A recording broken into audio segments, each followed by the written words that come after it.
Hi friends, எல்லோரும் எப்படி இருக்கீங்க? சாப்பிட்டீங்களா? ஓகே, நேற்று பட்ரியோடு முடிச்சிட்டேன். இன்னைக்கு பட்ஃபோ ஆரம்பிப்போம். பட்ரி அந்த குட்டிக்கு நான் பனானா கொடுத்தேன். அது ஸ்லைடிங் டோஸ் ஆச்சு, கை விட்டு அப்படி சொந்தமாக எடுத்துக்கிச்சு. நான் விட்டு பார்த்தேன், பூரில் அதோட க்ளோஸ் பண்ணிட்டல. ஓகே, அதுக்கங்கிட்ட என்ன நடந்துச்சுன்னா, நான் அந்த பழத்தை கொடுத்த பிறகு வீட்டுக்கு வந்தோன்னே எங்கள் அக்கா கிட்ட நான் சொன்னேன், எங்கள் சின்ன அக்கா கிட்ட சொன்னேன். எங்கள் அக்கா அதை நம்பலை. சரி, நம்பலையே அக்கா நம்பலை, சரி பரவாயில்ல நம்ம பாட்டுக்கு இருப்போமே அப்படின்னு சொல்லிட்டு நான் மணி ஒரு 6 மணி போல் எல்லாரும் பிள்ளைங்களாம் இப்போ தான் வெளியே விளையாடுவோம்ல, அந்த மாதிரி வெளியே விளையாடுறதுக்கு நான் வெளியே போயிட்டேன். வெளியே போயிட்டு பக்கத்து வெளியே எட்டி எட்டி பார்த்தேன். சரி இந்த பிள்ளை இருக்க வருமானு. அதுக்குள்ளே இந்த கப்பல்ஸ் வந்துட்டாங்க. வந்துட்டு அவங்க ஆக்சுவலி கண்டுபிடிச்சிட்டாங்க, இந்த மாதிரி நான் பழம் கொடுத்துருக்கேன், அவங்க சாப்பிட்டு வச்சு.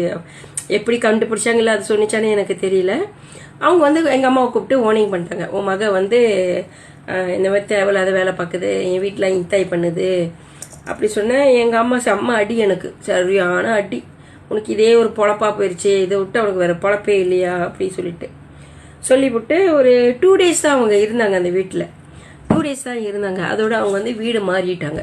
சொல்லிக்காம குளிக்காம நைட்டோட நைட்டா, அதாவது நைட்டு நாங்களாம் தூங்கிட்டோம். மறுநாள் எழுந்து பார்த்தா அவங்க வீட்டில் இல்லை. அந்த வீடே எம்டி ஆயிடுச்சு, டோட்டலி எம்டி ஆயிடுச்சு. வீடு பிண்டாகி போயிட்டாங்க.